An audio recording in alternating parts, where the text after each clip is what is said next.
y'all don't understand how many times I've been like, yo, Mexico City is not for me. Maybe I just need to look for a new city. In the past 45 days, I have experienced a gamut of emotions. There are times when I feel I'm on cloud 9 and I can do anything. And then there are days when I feel unworthy, that I'm not good enough, that I'm not beautiful, that I'm not smart, that I made the wrong decision. I knew that moving to Mexico City wasn't going to be all flowers and sunshine. I moved here intentionally to live a more intuitive and authentic life.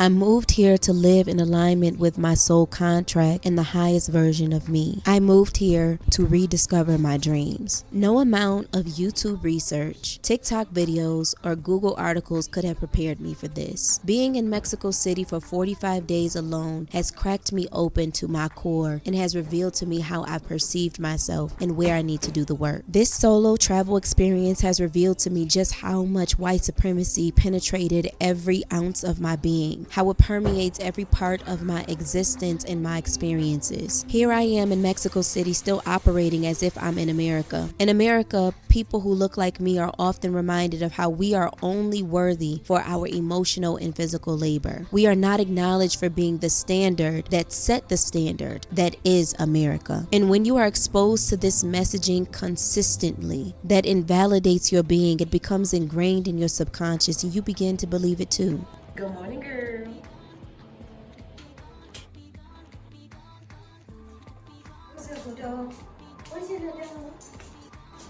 Every day we are mentally at war. Every day Black people are fighting or overcoming imposter syndrome. And just because you leave the borders of America, it doesn't mean that those narratives, ideologies, or even beliefs leave you when you cross the border. No matter how much I've told myself in the mirror that I'm beautiful, that I'm worthy, that I'm capable, that I'm deserving, that I'm enough, there was always something in the back of my mind that told me otherwise. Hey y'all, so one of the great things I love about Mexico City is the fact that I am meeting people and communing with people who I never thought that I would. Like, y'all, I done made my first white friend since pre-K. Can you believe that? Like, in the States, I would have never befriended a white girl, ever. And here I am going to lunch with this girl that I met at this event. And y'all, I'm proud of myself. So I am headed to Black Cocina, which is basically a Black soul food kitchen here. So I'm going there to meet this girl that I met at this event. Y'all, I'm so proud of myself. Because baby, I ain't never had no white friend. Never since I was like 3 years old. And here I am with a white friend, like going to lunch, like getting brunch. Like, child, I would have never in the United States, like ever, had a white friend, ever. But I love the fact that when you're in other countries, like, you just do other shit. So that's what's up. So we're about to go have lunch or brunch or whatever, because it's late, a late lunch. And after that, I don't know what we're gonna do. We'll probably get into something else, but we'll see. Black Cocina, okay. Let's see.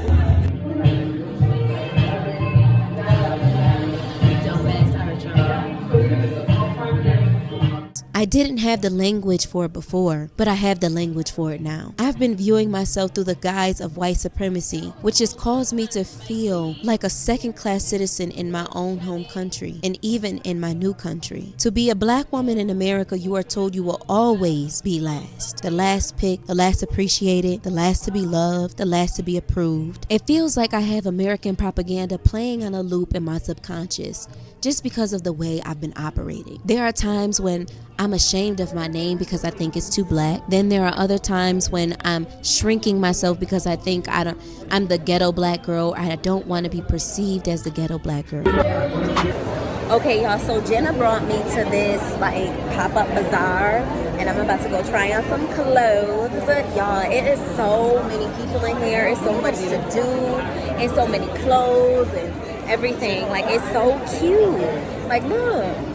Truth of the matter is that I'm not in America anymore. I left, and I left to discover myself outside of the American confines. Like, look at this.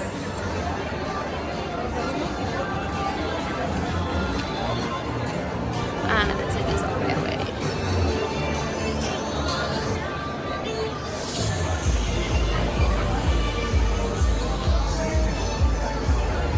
Disculpe, gracias.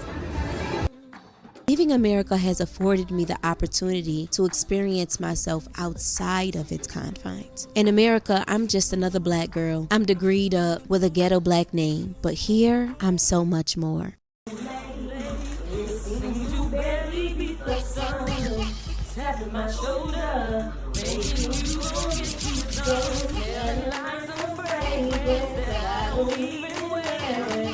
I'm a pixie, I'm a fairy, I'm dope, I'm magical, I'm appreciated, I'm looked at in awe, I'm an anomaly. And it's hard to even accept that. It's hard to think that I am even deserving of such admiration. And that's the work that needs to be done when you move abroad.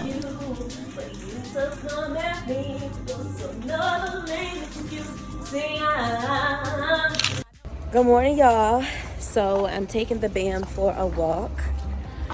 Your girl has had, it seems like, my 10th allergic reaction to something. My eyes are swollen, my face is itching, my skin is itching.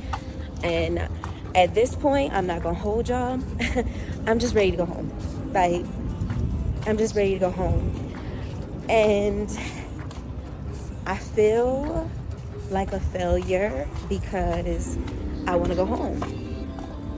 It's like, it's not going the way I would have hoped.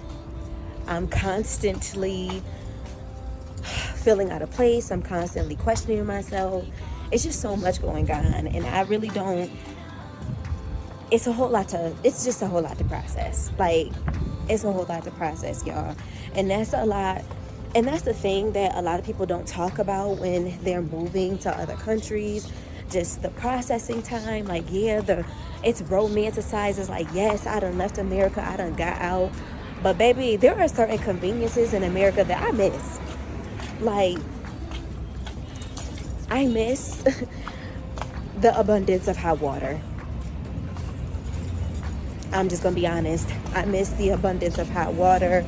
I woke up today in the apartment that I'm subleasing, and the gas ran out. So I don't have hot water. My stove does not work because it's a gas stove. And I'm just like, bro. So I had to contact the girl, and I'm like, yo, I don't know what's going on, but baby, this is not working. She was like, this has never happened before, blah, blah, blah, blah. And I'm just like, how you doing? And I'm just like, no, this is just not it for me. So I just got back upstairs, and there's a lot of stairs, and I wasn't about to record myself walking up all them steps. But essentially, this is just not working out. I've been trying my hardest with Mexico City because I just didn't want to feel like I was giving up. But honestly, you gotta know when to hold them, and you gotta know when to fold them. And baby, it's time for me to fold them because this is just not working for me. One of the things that I have been grappling with since being here is my blackness. I've been grappling with my blackness all my life, but being in a different country, I've definitely been grappling with my blackness in a different way. When you move to another country, the thoughts, feelings, emotions, beliefs, narratives that were attached to you, especially as a black person, it's not that they don't exist, but they don't exist in the same way. So how you are perceived as a black person in America versus how you're perceived as a black person in Mexico is that it's like when I come into a room, it's like, okay, this is a black person, but she's a light-skinned black person, and wait a minute, she has an accent. Oh, she speaks English. Oh, she's American. So yes, I'm a black person. Yes, I'm a black woman, but I'm an American. And in America, you don't think about being American because you're in America, but when you're in other places, when you're in somebody else's country, it's like, I have American privilege. And you don't think about when you're as a black person in America, you're not thinking about American privilege because guess what? America is constantly telling you that you're not American. America's constantly telling you to go back to your country. America's constantly using you and exploiting you, and it's just like, yo, when I'm in America, I don't feel good enough. When I'm in America, I don't feel like an American citizen. When I'm in America, I'm constantly telling myself that I have to water myself down. I'm constantly telling myself that I'm not enough. I'm constantly telling myself that my name is too ghetto. I'm constantly telling myself that I have to be more, do more, work 3 times, 4 times as hard to get half of what my white counterparts had. And when you come to another country, it's just like, yo, pelo, pelo, bonita, bonita. Or they look at my skin, and it's like, mwah. And I don't know how to take it. That's the crazy part, y'all. When you're told for so long that you're not enough, and when you're told so long that you're not beautiful, when you're told so long that you're not it, you're not that girl, and then you come to places and people are like, yo, they just appreciate you for just existing. Yo, you don't know how to take that shit. It's uncomfortable. It's so uncomfortable because it's like, yo, this is really how I view myself. And I don't give a fuck what nobody says. Like, when you strip yourself of the cars, the clothes, the degrees, and it's just you and you, it's like, who am I? Right? Who am I outside of the constructs that were set for me? Like, if I didn't identify as a black woman, what the fuck would I be? How would I identify? And that's the thing, like, there's so many identifiers in America. And it's just like, yo, interesting. Like, interesting. Like, I went out on a date with a white man for the first time ever. Well, no, I mean, I did that in high school, but that doesn't count. I went out on a date for the first time with a white man in my adult life ever. And we're sitting there and we're talking about race, and he's just like, in America, race is just everything. Like, it just revolves around, everything revolves around race, and he just didn't understand it. And it's just like, because race literally permeates every single aspect of our lives as black people, from applying to jobs to how we show up at a damn grocery store. You have to be concerned with how your blackness is perceived. And at this point, it's just like, if I extract the blackness, right? If I don't think about it, not that I'm like, oh my gosh, I don't need a black woman, blah, blah, blah, not that. But if I say, let me take a step back from my blackness, because that's not my only identity. I'm a woman, I'm a young woman, I'm an educated woman, I'm an intelligent woman, I'm a gifted woman, I'm a spiritual woman. If I think about those parts of my identity, rather than just my blackness, what happens?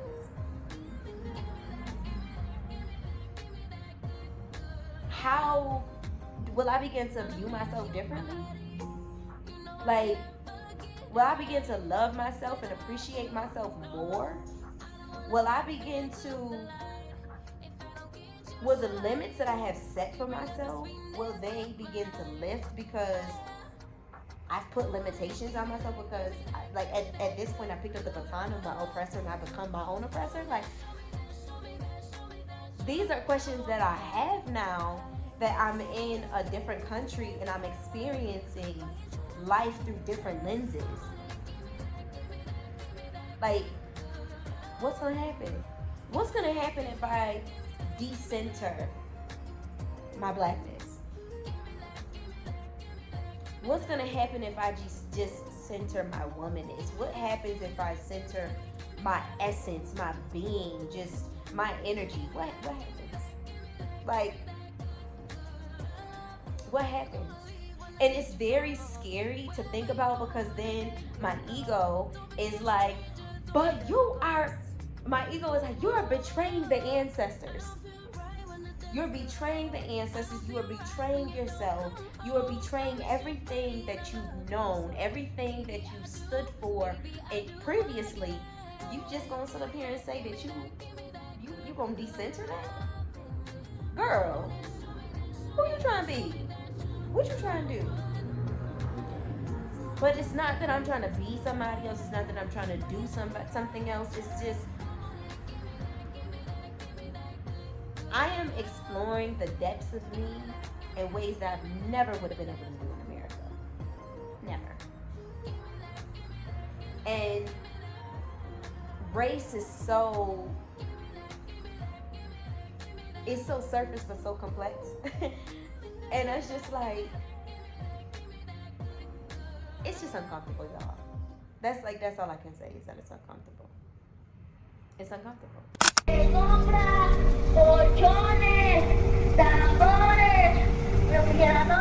Okay, y'all, so today has been a day. I had to leave my old Airbnb, and I left that Airbnb only because it was far as hell from everything. Left that Airbnb, got to my new one. I was sitting outside that Airbnb for 45 minutes before they got it the fuck together. Y'all don't understand how many times I've been like, yo, Mexico City is not for me. Maybe I just need to look for a new city. Met this cool black man. He's like, we like adopted each other as siblings at this point. And he just let me call him and vent to him and talk to him about like everything that has been going on. And he was just like, yo, I'm telling you right now, it's not you. It's not you. Like, this is what's happening. So I don't want you to think that it's you. So yeah. So I just want to document that this bathroom does not have proper ventilation, and the water pools, and now it's caused this here. Y'all, look at my new Airbnb. I got a story to tell, but let me show y'all this real quick, because this is gorgeous. Like, what? Come on, the pictures don't do this place justice. It is like up to American standards. You feel me? Come on with it. This shit is clean. It's a new apartment. It's clean. Oh, y'all, my last Airbnb was fucking trash. Like, I had to keep calling Airbnb on these people. We're gonna have a whole story time, but I'm about to go get dressed because I gotta go see an apartment for a long-term stay, and then we're gonna go from there. Also, I want to apologize for my voice because your girl, I done got sick. I don't know if it's because I was in that wild ass apartment. I don't know what it was, but it is what it is. People don't discuss the decolonization process and how exhausting it can feel. People don't talk about what it's like to purge the American way of thinking and the American way of life. People don't talk about the identity crisis that you begin to experience when you realize that you have been viewing yourself and operating from the guise of, or through the lens of, white supremacy. You hear more and more about the American dream is to actually leave America. But when we talk about leaving America, let's be sure to include the isolation you may feel, the uncomfort one may feel, the inferiority one may feel, the loneliness you may feel, because you get the opportunity to really be with yourself outside of consumerism, outside of the hustle and bustle, the hustle culture, and the get it girl get it. It's just you and you. I am almost done getting dressed. Bam is about ready to curse my ass out because I'm over here taking my sweet time. He's like, bitch, let's go. I'm feeling a little under the weather, hence the reason why my voice is so scratchy. And my eye is a little swollen, so I don't know what's going on with that, but okay, going on, little look. It's too bad. too bad, it's too bad, baby. But I gotta face reality. I called my mother the other day in distress. I was so, I don't even know how to explain the feeling. I told her I felt like a failure. I'm 30, Mom. I said, I should have X, Y, and Z. I should have something to show for the work that I've put in, and I feel like I don't have anything. I exclaimed to her. I stressed to her. I cried to her. But as a friend of the family said, everything is not about materials. If you want to come home, come home. You're not stuck there. Did you fulfill a curiosity you had? Do you have good stories? Did you learn life lessons? Then you didn't fail. You lived. Holding a baby with eyes like yours. She said it's your child, and it really messed me up. How could you deny your own flesh and blood? Gotta face reality. There can never be any more us. Womanize hurt me, yet so precious. Right, how could you deny your own flesh and blood? Here is the look today. Something simple, nothing crazy. We're about to go for a cute little walk. Okay, y'all, so the Bam and I are about to go to this cool spot that this guy told me about. So first of all, y'all, I got a story to tell. I've never really had like a relationship of any sort with a white man. Besides my friend Stu. Stu doesn't count though. But I've never really had that. And I met this French guy. I know we're meant to be. You were made for me. I just had the lip gloss over this. Can't you see what you do to me? I know we're meant to be. You were made for me. Oh, baby. Okay, anyway, back to what I was saying. So, anyway, oh my goodness, I sound like a man. Good God Almighty. I'm not even a mistake in me. But anyway, y'all, for real. So, I'm like, yeah, have you ever dated a black woman before? He was like, yes, I have dated plenty of black women. I love dating black women, blah, blah, blah, blah. So, I know lots of times, you know, Europeans don't like to use washcloths. So he asked me would I kiss him, and I was just like, I don't know about that. And he was like, why? And I was just like, because I don't know how your hygiene is, sir. He was like, my hygiene? I said, yes, honey, your hygiene. And he was just like, well, how would you know if I have good hygiene? I said, I'm about to figure it out right now. Then I was like, do you use washcloths? And he was like, washcloths? That's when I knew. That's when I knew. That's when I knew, y'all. That's when I knew. I was like, so... As I continue to unlearn, I teeter on the thought of if I made the right decision. But I always come back to why I came here. I came to Mexico City to discover and explore Janasia outside of the American version of me. I'm shedding the person who I needed to be to survive, and I'm asking myself, who am I now? I'm building my identity foundation. And this time it's not made of sticks. It's not made of straw, but it's made of bricks and it's made of concrete. Disculpa. Disculpa. Like, this is some real New York looking shit, y'all. Like, look at this.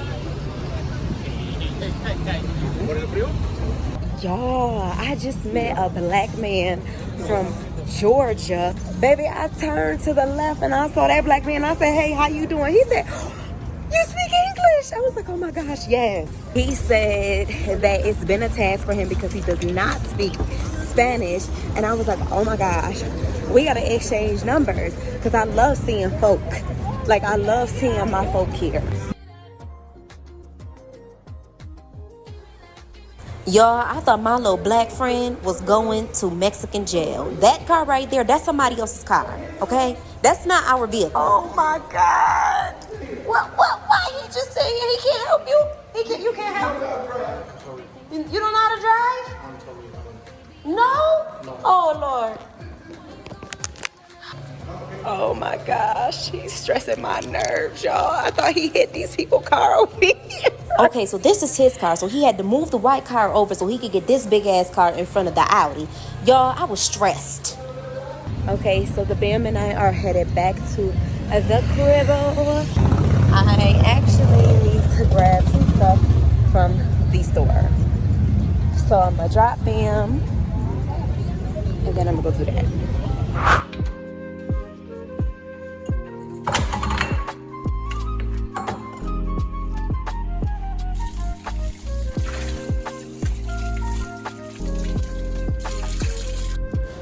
In essence, there is so much that I wish I would have known about before moving out of the country. But the fact of the matter is that I'm here now. Unless one has been through what I'm experiencing, it would be hard for folks to relate. Are there things that I wish I would have known before coming here? Of course. But my spirit said go. Spirit said go. My ancestors said, we down. And I jumped, and I'm growing my wings on the way down. Y'all, I have no idea what I'm doing, but I'm here. I'm fully aware, awake, and alive. I had a curiosity, and I went and I saw it for myself. I can tell wonderful stories, and I've learned so many life lessons. So in that case, I've lived, and I'm living. So if you're starting over at 30, it's okay, boo. I'm starting over at 30 too.